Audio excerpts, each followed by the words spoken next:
ഓണാഘോഷ പരിപാടിക്ക് പോകാൻ വേണ്ടിയിട്ട് പിള്ളേരിങ്ങനെ ക്ഷണിച്ചുകൊണ്ടിരിക്കുമ്പം എങ്ങനെ പോകാതിരിക്കും. വിഷുവിനേക്ക് ഞാനൊരു ഷർട്ടിൽ ഒരു ചിത്രം വരച്ച് തുടങ്ങിയിരുന്നു. പിള്ളേരെല്ലാവരും മിസ് യു എന്നുള്ള പറഞ്ഞ സ്ഥിതിക്ക് സ്കൂളിലേക്ക് ആ ഷർട്ട് കംപ്ലീറ്റ് ആക്കിയിട്ട് ഇട്ടിട്ട് പോകാമെന്ന് ഞാൻ വിചാരിച്ചു. ഇത് ഞാൻ തുടങ്ങിയ സമയത്തിട്ട വീഡിയോസിനുള്ള അത്യാവശ്യം റീച്ചൊക്കെ കിട്ടിയിരുന്നു.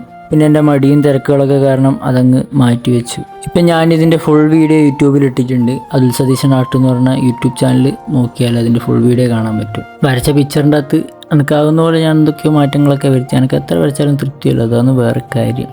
ഇതാണ് എനിക്ക് മെസ്സേജ് അയച്ചുകൊണ്ടുവന്ന ദേവനാഥ്, അതേപോലെ ആദിദേവ്. അവിടെ എത്തിയപ്പോൾ തൊട്ട് പിള്ളേരുടെ ഓണപരിപാടികളൊക്കെ കണ്ടു. എല്ലാവരും നല്ല ആവേശത്തിലായിരുന്നു. ഓണം മൂഡ് എല്ലാവർക്കും ഉണ്ടായിരുന്നു. അവരുടെ കൂടെ ഫോട്ടോസ് വീഡിയോസൊക്കെ എടുത്തു. ഞാൻ പറയാതെ തന്നെ പിള്ളേരിൽ എന്നെ വളഞ്ഞു നിൽക്കുന്ന വീഡിയോസ് ഒരാൾ എടുക്കുന്നുണ്ടായിരുന്നു. ഞാൻ അയാൾ എടുക്കുന്ന വീഡിയോസൊക്കെ വാങ്ങി. കുറേ നേരം ഇതുപോലെ പിള്ളേരുടെ കൂടെ സ്പെൻഡ് ചെയ്തു. ആരൊക്കെ കൊണ്ടുവന്ന കൂളിംഗ് ഗ്ലാസ്സൊക്കെ വെച്ചിട്ട് ഞാനങ്ങനെ വീഡിയോസൊക്കെ എടുത്തു. അവിടെ ഓണത്തിൻ്റെ സദ്യ വിളമ്പുന്നുണ്ടായിരുന്നു. ഇവരെല്ലാം കൂടി എന്തെല്ലോ കുരുത്തക്കാടെല്ലാം ഒപ്പിച്ച് വെച്ചിട്ട് എന്നോട് വന്നിട്ട് പരാതി പറഞ്ഞു. അവിടുന്ന് ഫുഡൊന്നും കഴിക്കാതെ ആരോടും യാത്ര പോലും പറയാതെ ഞാൻ ഇറങ്ങി. അവിടുന്ന് വീട്ടിലേക്ക് എത്തിയ ശേഷം ഞാൻ എൻ്റെ ഔട്ട്ഫിറ്റിൽ കുറച്ച് വീഡിയോസൊക്കെ എടുത്തു. ഇനി അടുത്ത ക്രിസ്മസിനേക്കോ വിഷുവിനേക്കോ ആർക്കെങ്കിലും ഇതുപോലത്തെ എന്തെങ്കിലും പെയിൻറ്റിംഗ് ഒക്കെ ചെയ്തു തരണമെങ്കിൽ എന്നോട് ഇപ്പോഴേ പറയണം. എൻ്റെ അക്കൗണ്ട് കയറിയിട്ട് ബാക്കി എല്ലാ വീഡിയോസൊക്കെ കണ്ട് ഇഷ്ടപ്പെട്ടിട്ടുണ്ടെങ്കിൽ ഫോളോവും സബ്സ്ക്രൈബൊക്കെ ചെയ്യുക. Thank you for watching.